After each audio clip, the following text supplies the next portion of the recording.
ሰሞነ ሕማማት ሰሞነ ሕማማት ተብሎ የሚጠራው ወቅት ከአብይ ጾም መጨረሻ ከሆሳዕና ዋዜማ ጀምሮ እስከ ትንሣኤ ባሉት ቀናት ውስጥ ያለው ሳምንት ነው። ነቢዩ ኢሳይያስ ይህን ወቅት አስመልክቶ በመንፈስ ቅዱስ መሪነት ውእቱ ንስአ ደዌነ ወጸሮ ሕማማነ፣ እርሱ በእውነት ደዌያችንን ተቀበለ ሕማማችንም ተሸከመ በማለት የነገረ ሕማማቱን ምስጢር አስቀድሞ ተናግሯል።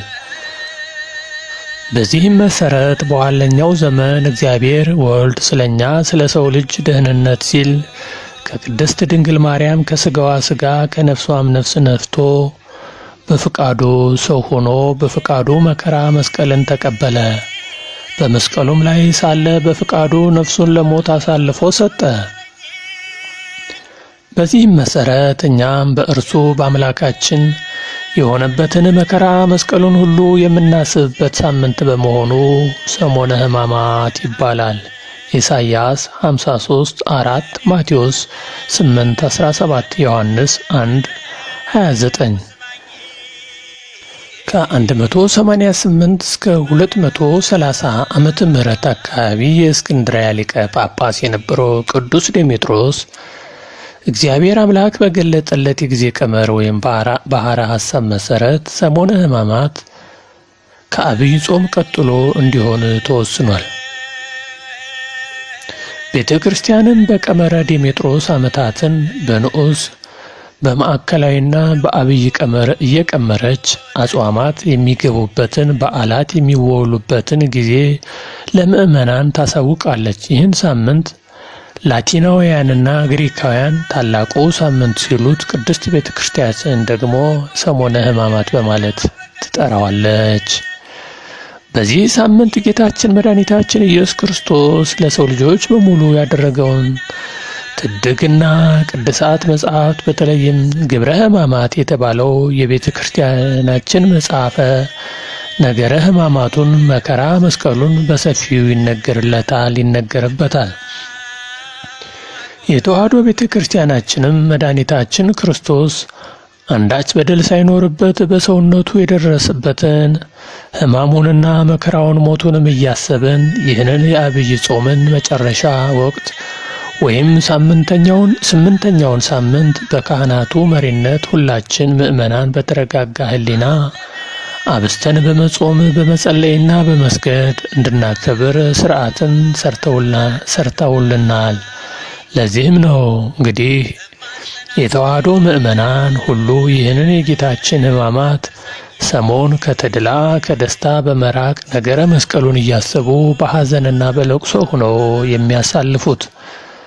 የሰሞነ ሕማማት ዕለታት ስያሜያቸው: ዕለተ ሰኑይ ሰኞ፣ አንጽሐተ ቤተ መቅደስ፣ ቤተ መቅደሱ የነጻበት ጊዜ። በዚህ ዕለት መድኃኒታችን ኢየሱስ ክርስቶስ ወደ ቤተ መቅደስ ሄደ። በዚህም በደረሰ ጊዜ ቤተ መቅደሱ የጸሎት መሥዋዕት ቤት በመሆኑ ቀርቶ የንግድ ቤት ሆኖ ቢያገኘው ቤቴ የጸሎት ቤት ይባላል፣ እናንተ ግን የወንበዴዎች ዋሻ አደረጋችሁት ብሎ የሚሸጡበትን ሁሉ ገለባበጠባቸው፣ ገርፎም አስወጣቸው።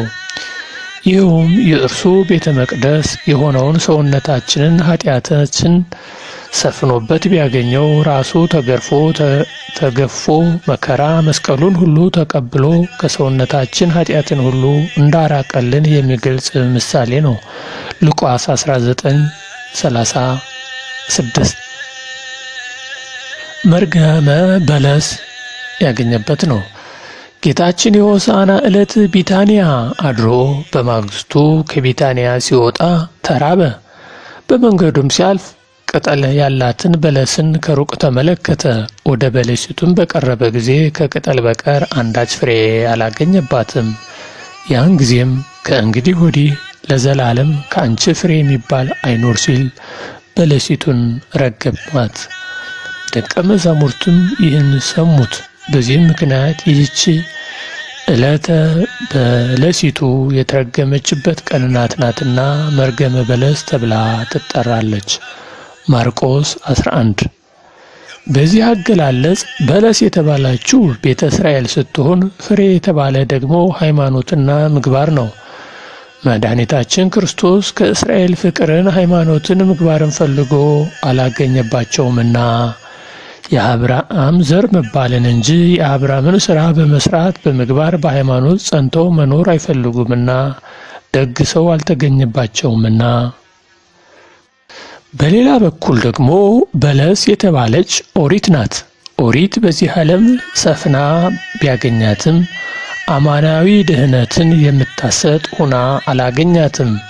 ይሁን እንጂ በእርሷ ድህነት ባይገኝባትም ኦሪትና ነቢያትን ከመፈጸም በቀር ልሽር አልመጣሁም ልፈጽም እንጂ በማለት ሕገ ኦሪትን ፈጽሟታል። ከዚህ ባሻገር በለስ የተባለችው ኃጢአት ናት። የበለስ ቅጠል ሰፊ እንደሆነች ሁሉ ኃጢአት በዚህ ዓለም ሰፍና አግኝቷታልና በለስ ሲበሉት ይጣፍጣል፣ ቆይቶ ግን ይመራል። ኃጢአትም ሲሰሩት ለጊዜው ደስ ያሰኛል፣ ኋላ ግን ያሳዝናል፣ መራራም ይሆናል። በአንቺ ፍሬ አይገኝ የሚለውም በአንቺ በኃጢአት ፍዳ ተይዞ የሚቀር አይኖር ሲል ነው። በለሲቱ ስትረገም ፈጥና መድረቋም በአዳም ምክንያት ያገኘን በደል በእርሱ እንደጠፋልን ለመግለጽ ነው። ሁለተኛዋ ዕለተ ሰሉስ ወይም ማክሰኞ ነች። እቺ ቀን የጥያቄ ቀን ትባላለች። ዕለተ ሰሉስ የጥያቄ ቀን መባሏ ይታወቃል። ምክንያቱም ሹመትን ወይም ስልጣንን ለሰው ልጅ የሰጠ ጌታችን መድኃኒታችን ኢየሱስ ክርስቶስ ሰኞ ዕለት ባደረገው ቤተ መቅደሱን ማንጻት፣ በዚህች ዕለት ባለስልጣኑ በጸሐፍት ፈሪሳውያን ያቀረቡላቸውን ጥያቄ ከምድራውያን ነገስታት ከሌዋውያን ካህናት ያይደለ ትምህርት በማስተማር ተአምራት በማድረግ ገበያ መፍታትን በማን ስልጣን ታደርጋለህ? ይህን ስልጣን ማን ሰጠህ? የሚል ጥያቄ ለመድኃኒታችን ለኢየሱስ ክርስቶስ የጠየቁበት ጊዜ ነው። እርሱም እንዲህ ብሎ መለሰላቸው። እኔም አንድ ነገር እጠይቃችኋለሁ፣ እናንተም ብትነግሩኝ በማን ስልጣን እነዚህን እንደማደርግ እነግራችኋለሁ። የዮሐንስ ጥምቀት ከወዴት ነበረች? ከሰማይ ወይስ ከሰው ብሎ ጠየቃቸው። እነርሱም ከሰማይ ብንል ለምን አልተቀበላችሁትም ይለናል። አይ ከሰው ነው ብንልም ሕዝቡ ሁሉ ዮሐንስን እንደ ነቢይ ያከብሩታልና እንደ መምህርነቱ ይፈሩታልና ሕዝቡን እንፈራለን ተባባሉና ከወዴት እንደሆነ አናውቀውም ብለው መለሱለት። እርሱም እኔም በማን ስልጣን እንደዚህ እንደማደርግ አልነግራችሁም አላቸው። ልቦናቸው በክፋት ስራና በጥርጥር ስለተሞላ ነው እንጂ ይህንንም መጠየቃቸው እርሱ የሚያደርጋቸውን ሁሉ በራሱ ስልጣን እንደሚያደርግ ሳያውቁ ቀርተው አልነበረም። ማቴዎስ 21 ማርቆስ 11። ሁለተኛዋ ደግሞ የትምህርት ቀን ትባላለች። ይህችው ዕለት ዕለተ ትምህርት ወይም የትምህርት ቀን በመባልም ትጠራለች። ጌታችን በቤተ መቅደስ ረጅም ትምህርት በማስተማር የተሰጠው ስያሜ ሲሆን ይኸውም ከሃይማኖት የራቁትን ከፍቅረ እግዚአብሔር የተለዩትን አስተምሮ ማቅረብ፣ መክሮ መመለስ እንደሚገባ ሲገልጽልን ነው። ማቴዎስ 21 ማርቆስ 12 ሉቃስ 20። ሶስተኛው ዕለት ዕለተ ሮብዕ ነች። ይህችም ምክረ አይሁድ ትባላለች። ይህች ዕለት የአይሁድ ሊቃነ ካህናት፣ ጸሐፍት፣ ፈሪሳውያን ጌታ ኢየሱስን እንዴት መያዝ እንዳለባቸው ምክር የመከሩበት፣ ምክራቸውም ያጸኑበትና ሰቅለው ይገሉት ዘንድ የወሰኑበት ቀን በመሆኗ የአይሁድ የምክር ቀን ተብላ ትጠራለች።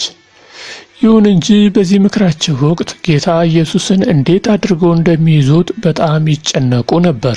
ምክንያቱ ደግሞ ወቅቱ የፋሲካ በዓላቸውን የሚያከብሩበት ወቅት በመሆኑ በጌታችን ትምህርት የተማረኩ ብዙ ሕዝብ ትምህርቱን እያደነቁ ስለነበር ሁከት እንዳይፈጠር ከመፍራታቸው የተነሳ ነው።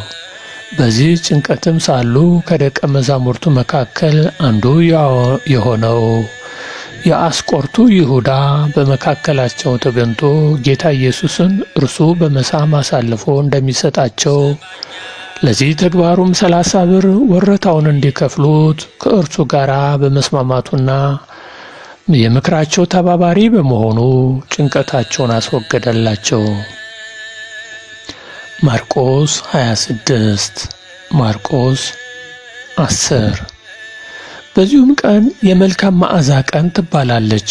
ዕለተ ሮብዕ ጌታችን በስምዖንም ዘለምጽ ቤት ተቀምጦ ሳለ በመላ ዘመኗ ራሷን በዝሙት አስገዝታ ትኖር የነበረችው ማርያም አንተ እፍረተ ኃጢአት ይቅር የሚል መልካም መዓዛ ያለው አምላክ መጣ ስትል ውድ የሆነ ዋጋ ያለው ወይም የ300 ዲናር ሽቱን ገዝታ ወደ እርሱ በመምጣትና በራሱ ላይ በማርከፍከፍ ስለቀባችው የመልካም መዓዛ ቀን ትባላለች።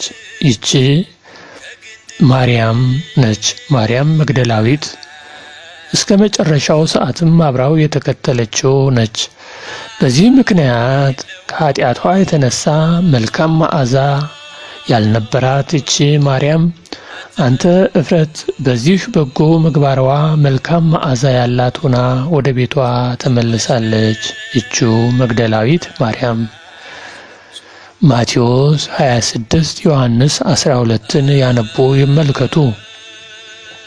በሌላ ጊዜ ደግሞ ይህ ቀን የእንባ ቀን ይባላል። ይህችም ማርያም አንተ እፍረት በጌታችን እግር ላይ ተደፍታ መላ ኃጢአቱን ይቅር እንዲላት በእንባዋ እግሩን እያጠበች በፀጉሯም እግሩን እያባበሰች ስለ ኃጢአቷ ስርየት ተማጽናለችና የእንባ ቀን ትባላለች። ማቴዎስ 26 እና ማርቆስ 14 ዮሐንስ 12 ይህንን የሚያመለክት ነው። አራተኛው ቀን ዕለተ ሐሙስ ወይም ጾለተ ሐሙስ የሚባለው ነው። ጾለተ ሐሙስ በአብዛኛው የምናውቀው በዕለተ ሐሙስ ጌታችን መድኃኒታችን ኢየሱስ ክርስቶስ እርሱ የዓለም መድኃኒት የሰው ልጆችም ልመና የሚቀበል አምላክ ሆኖ ሳለ በዚች ቀን በአትክልቱ ቦታ ገብቶ አይሁድ መጥተው እስከሚይዙት ድረስ ሥጋውን የተዋሃደ ፍጹም አምላክ ፍጹም ሰው መሆኑን ለማጠየቅ ለአርአያነት ይጸልይ ስለነበረ ይህች ዕለት ጾለተ ሐሙስ ተብላ ትጠራለች። ወይም የጾለት ቀን የጾለተ የሐሙስ ጾሎት ትባላለች። በዚች ዕለት አምላካችን መድኃኒታችን ኢየሱስ ክርስቶስ በብዙ ሆኖ ጾሎት ያደረገባት ጊዜ በመሆኑ ነው። ሌላው ደግሞ ጌታችን በዚህ ዕለት ለደቀ መዛሙርቱን አብዝቶ ሲያስተምራቸው ሲመክራቸውም ቆይቶ ነበር። ዓይኖቹን ወደ ሰማይ አቅንቶም እርሱ ከአባቱ ጋር አንድ እንደሆነም ነግሯቸዋል። ከዚህም ለብቻው ፈቀቅ ብሎ ወዙ እስኪፈስ ከሰገደና ከጸለየ በኋላ ወደ ደቀ መዛሙርቱ ሲመለስ ተኝተው ስላገኛቸው ከተኙበት ቀስቅሶ 1 ሰዓት ያህል እንኳን ከእኔ ጋር መትጋት አቃታችሁን? ወደ ፈተና እንዳትገቡ ትጉና ጸልዩ ብሏቸዋል። ሉቃስ 22። ከዚህም በኋላ እርሱ ከባሕሪ አባቱ ከእግዚአብሔር አብ ጋር ስላለው አንድነትና ክብር ለሐዋርያት ካስተማራቸው በኋላ ኢየሱስም ይህን ተናግሮ ከአትክልቱ ወደ አለበት ስፍራ ወደ ቄድሮስ ወንዝ ማዶ ከደቀ መዛሙርቱ ጋር ወጣ። በዚያም ገባ ተብሎ እንደተጻፈ ከደቀ መዛሙርቱ ጋር ለጸሎት ወደ አትክልት ስፍራ ሄደ። የአስቆሮቱ ይሁዳም ይህችን ስፍራ አስቀድሞ ጌታ የወዳት እንደነበር ያውቃልና የካህናት አለቆችንና ጸሐፍት ፈሪሳውያንን እንደዚሁም ሌሎች ፋና ጋሻና ጦርም የያዙ ጭፍሮቹን አስከትሎ እየመራ ወደ እርሱ መጣ። በዚህም ጊዜ ጌታችን ደቀ መዛሙርቱን ተነሱ እንሂድ፣ እነሆ አሳልፎ የሚሰጠኝ ቀርቧል አላቸው። ከዚያም ወደ እርሱ ቀርቦ ምንሃ ተሐሰሱ፣ ማንን ትፈልጋላችሁ አላቸው። እነርሱም ነሐስስ ኢየሱስ ናዝራዊውን ኢየሱስን እንፈልጋለን አሉት። ዮሐንስ 18።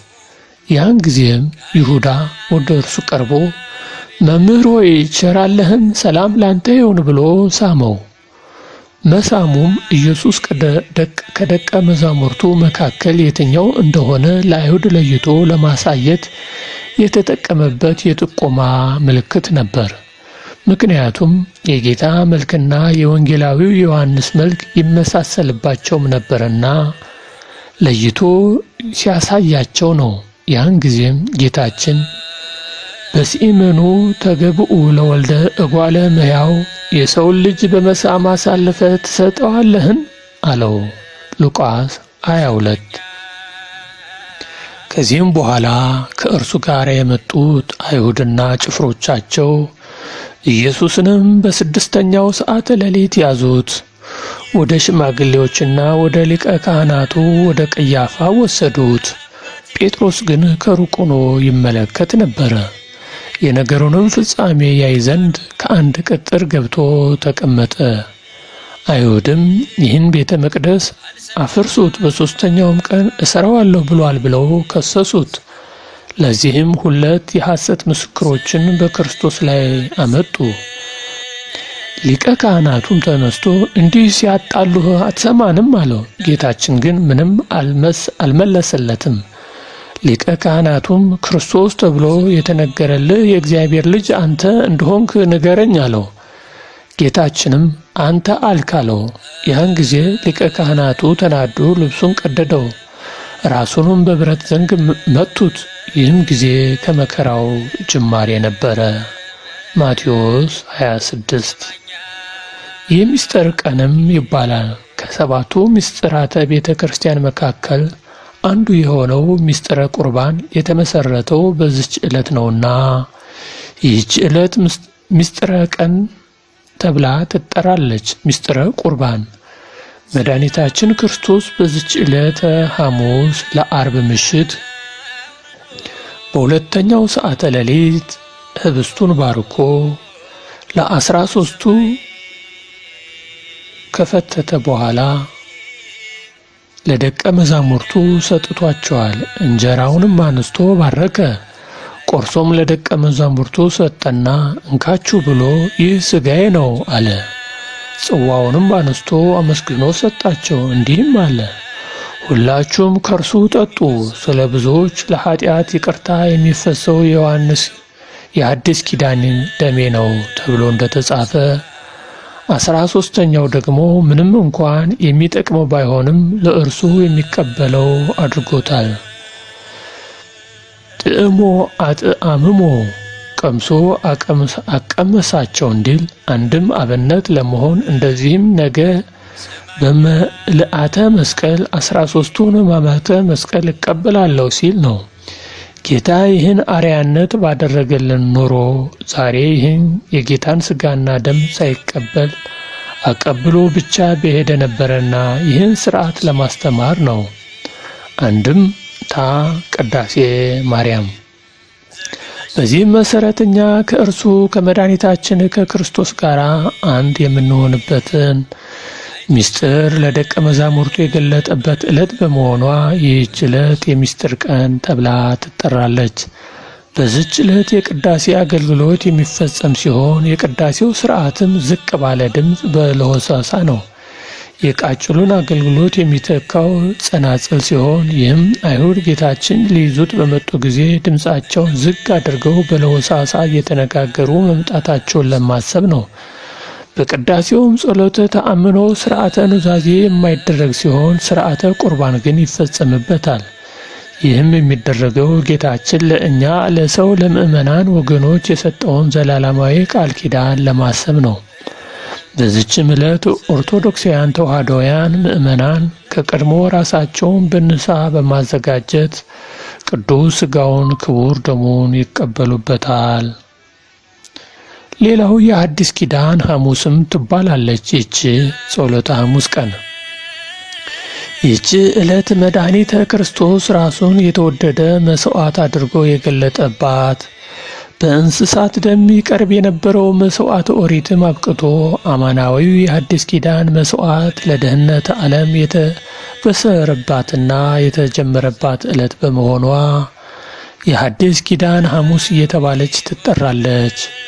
መድኃኒት ክርስቶስ ይህ ጽዋዕ ስለ እናንተ የሚፈሰው በደሜ የሚሆን አዲስ ኪዳን ነው፣ ከእርሱም ጠጡ በማለት እንደተናገረ ሉቃስ 22። ይህችው የሕጽበተ እግር ቀን ትባላለች።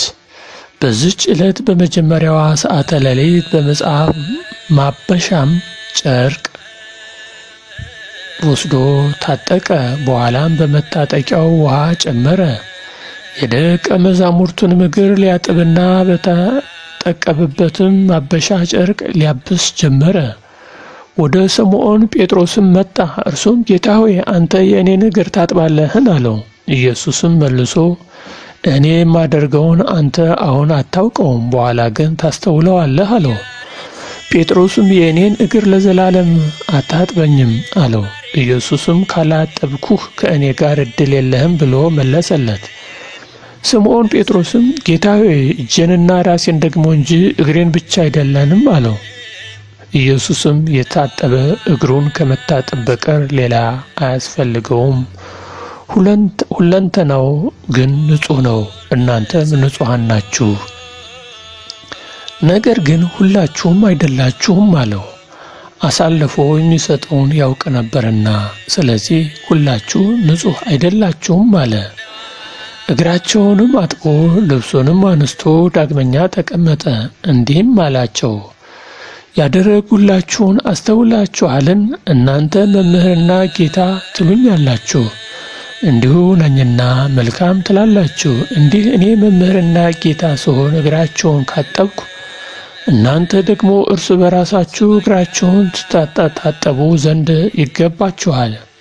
እኔ ለእናንተ እንዳደረጉት እናንተ ደግሞ ታደርጉ ዘንድ ምሳሌ ሰጥቻችኋለሁና ተብሎ በወንጌላዊ ቅዱስ ዮሐንስ እንደተጻፈ ዮሐንስ 13:4-15። ከእንግዲህ ከዚህ በኋላ ከተጠቀሰው ከወንጌላዊ ቃል እንደምንረዳው ጌታችን ለደቀ መዛሙርቱን እግር ያጥብ ዘንድ በጴጥሮስ ጀምሯል። ጴጥሮስ ግን እኔ የአንተ ደቀ መዝሙር ስሆን በአንተ በመምህሬ ልታጠብ አይገባም አለ። ጌታችንም መልሶ እውነት እውነት እልሃለሁ እኔ እግርህን ካላጠብኩህ እኔ ጋር ዕድል ፈንታ የለህም። ከዚህም በኋላ ለሌሎችም ሐዋርያት አጠባቸው። አሳልፎ የሚሰጠውን ይሁዳንም እንኳ ሳይቀር እግሩን አጥቦታል። ጌታም ይህንን ያደረገ አሳልፎ እንደሚሰጠው ሳያውቅ ቀርቶ አልነበረም፣ ፍቅርን ሲያስተምራቸው ለንስሐም ጊዜ ሲሰጠው እንጂ። በሌላ በኩል ደግሞ እኛንም ለሚወዱን ብቻ ሳይሆን ለሚጠሉንን እንኳ በጎ ማድረግን እንደሚገባን ሲያስተምረን ነው። ጌታችን ተጠምቆ ተጠመቁ፣ ጾሙም ጾሙ እንዳለን፣ ጸልዩ ሰግዶም ስገዱ ሲለን፣ እንደዚሁም የደቀ መዛሙርት እግር አጥቦ እናንተም እንዲሁ አድርጉ ብሎ አርአያነቱን ሲያሳየን፣ መምህረ ትሕትናነቱን ሲገልጥልን ነው። ዛሬም ከፓትርያርኩ ጀምሮ ሊቃነ ጳጳሳቱና ካህናቱ ሁሉም በየማዕረጋቸው የምእመናኑን እግር ዝቅ ብለው የሚያጥቡበት የጌታችን የትሕትና ሥራ ለማሰብ ነው። በዚህም መሠረት ይህን ሥርዓቱን አብነት በማድረግ በዚች ቀን 9 ሰዓት ሲሆን የሕጽበተ እግር ሥርዓቱ በሚከናወንበት ጊዜ ዲያቆኑ ውሃን ያቀርባል። በቀረበውም ውሃ ላይ ጸሎቱ አኮቴት ይጸለያል። ወንጌል ተነቦ ውሃው በካህኑ ወይም በሊቀነ ጳጳሱ እጅ ይባረክና የሕጽበተ እግር ሥርዓቱ ከካህናት እስከ አናጉስጤስ እንደዚሁም ከወንዶች እስከ ሴቶች ላሉት ምእመናን ሁሉ በካህናቱ እጅ ይከናወናል። በዚህም ጊዜ ከውሃው በተጨማሪ የወይራና የወይን ቅጠልም ለሥርዓቱ ማስፈጸሚያነት እንጠቀምባቸዋለን። ሚስጥሩም ወይራ ጽኑዑ ነው። ይህም ክርስቶስ ጽኑ መከራ መቀበሉን የሚያስረዳ ነው። ከዚህ በተጨማሪ እኛም የእርሱን መከራ ለመቀበል ዝግጁ ነን ለማለት ነው። የወይን ቅጠል ደግሞ በወይን የተመሰለ ደሙን አፍስሶ ለምእመናን የሕይወት መጠጥ የሆናቸው ዘንድ መስጠቱን ለማዘከር ሲሆን፣ በዚች ዕለት ጌታችን የደቀ መዛሙርቱን እግር በማጠብ የፈጸመው የሕጽበተ እግር ሥርዓትም ለካህናትና ለምእመናን የትሕትና ሥራን ለማስረዳት በመሆኑን አንትሙስ ከመዝ ግብሩ ለቢጸኩሙ እናንተም ለባልንጀሮቻችሁ እንዲሁ አድርጉ በማለት ነግሮናል። የቤተ ክርስቲያን ሊቃውንትም በቀኝና በግራ በመቆም ሐዋርያቱ ከበበ እግረ አረዳኢሁ አጸበ እያሉ ይዘምራሉ። ይህ ሥርዓት ከተጠናቀቀ በኋላ ሥርዓተ ቅዳሴው ተከናውኖ ምእመናን ቅዱስ ሥጋውን ክቡር ደሙን ይቀበላሉ። ማቴዎስ 26። ይህ ነው እንግዲህ ሥርዓተ ሁኔታው። አምላክ ሰላመ ሕማማት ጊዜ ያድርግልን። የሰላም የፍቅር ዘመንም ያድርገን። ከመልካሙ ትንሣኤውም ያድርሰን። ኢትዮ አፍሪካ ሁላችሁንም ፈጣሪ አምላክ ይባርካችሁ። አሁን ከምናየው ከዘመኑ መጥፎ ነገር ይጋርዳችሁ፣ ይጠብቃችሁ። ውጭ ሀገር ያላችሁ፣ አረብ ሀገር ያላችሁ ከመከራ ሁሉ ይጠብቃችሁ፣ ከእሳቱ ያድናችሁ። ፈጣሪ አምላክ ከእናንተ ጋር ይሁን። ብርሃነ ትንሣኤው ያደርሰን ያደርሳችሁ። ፈጣሪ አምላክ ከሁላችን ጋር ይሁን። አሜን።